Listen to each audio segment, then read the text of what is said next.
Hi అండి, నమస్తే, good morning అండి అందరికీ. ఈరోజు శనివారం అండి. నేను 7 శనివారాల వ్రతం చేస్తున్నాను. ఇదైతే ఉన్న 5వ వారం అండి. పూజ రూమ్ అంతా క్లీన్ చేశానండి. క్లీన్ చేసేటప్పుడు చూపించేకి టైం ఎక్కువ అవుతుంది. 3 వేసాము. అందులో ఒక్కదాన్ని కెమెరా పట్టుకొని ఒక్కదాన్ని క్లీన్ చేసి చూపించాలంటే కెమెరా కానీ కొంచెం డిస్టర్బెన్స్గా ఉంటుంది. అందుకని అలా చూపించడం లేదండి. అన్నీ పెట్టుకునే తర్వాతే చూపిస్తున్నాను. ఓం నమో వెంకటేశాయ. ఈరోజు 5వ వారం అండి. నా వ్రతం వచ్చేసి ఇక్కడైతే ఉన్న టైల్స్ అన్నీ క్లీన్ చేశాను. ఓం గోవింద నామం వేసిన, స్వస్తిక్ వేసిన, హోమం వేసినాను.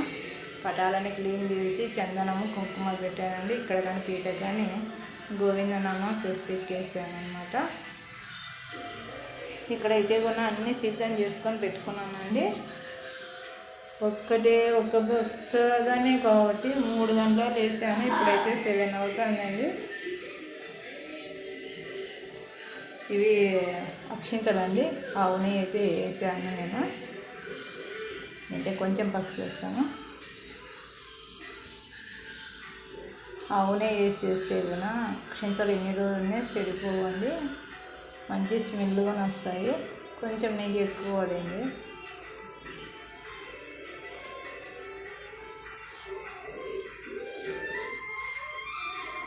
మంచి స్మెల్ వస్తుందండి.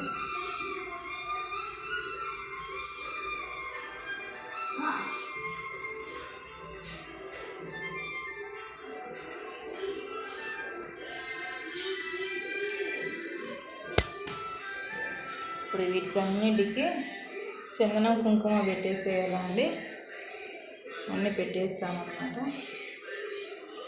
ఫాస్ట్గా చేసేసుకోవాలి. లేట్ అవుతుంది పూజకి. వ్రతం అనేది పొద్దున్నేడే కంప్లీట్ కావాలన్నమాట.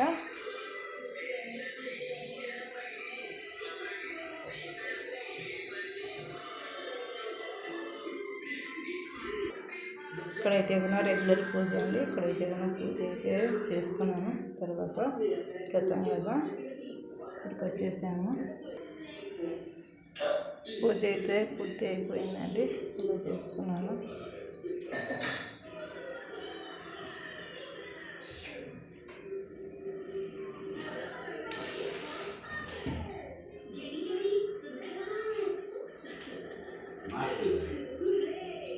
ఓకే అండి.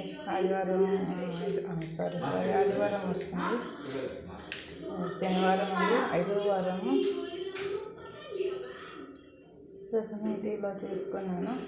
ఈరోజంతా పాలు, నీళ్ళు, ఇంకా ఈవినింగ్ వచ్చేసి టీ తాగుతానండి. ఈరోజంతా ఒక పొద్దు ఉంటాను. వ్రతం చేసిన రోజు ఒక పొద్దు కంపల్సరీ ఉండాలి. మంచం మీద పండుకోకూడదు. కింద చాప్ వేసుకొని నేల మీదనే పండుకోవాలి అండి. ఉతికినది ఏదైనా కానీ మన ఉతికిన బెడ్షీట్ కానీ ఏమన్నా కానీ వేసుకొని నేల మీద పండుకోవాలి. మంచం మీద అయితే పండుకోకూడదు. ఈరోజు వ్రతం చేసిన రోజు కంపల్సరీ ఉపవాసం ఉండాలండి. ఓకే ఫ్రెండ్స్, నా వీడియో నచ్చింది లైక్ చేయండి, సపోర్ట్ చేయండి. ఓం నమో వెంకటేశాయ.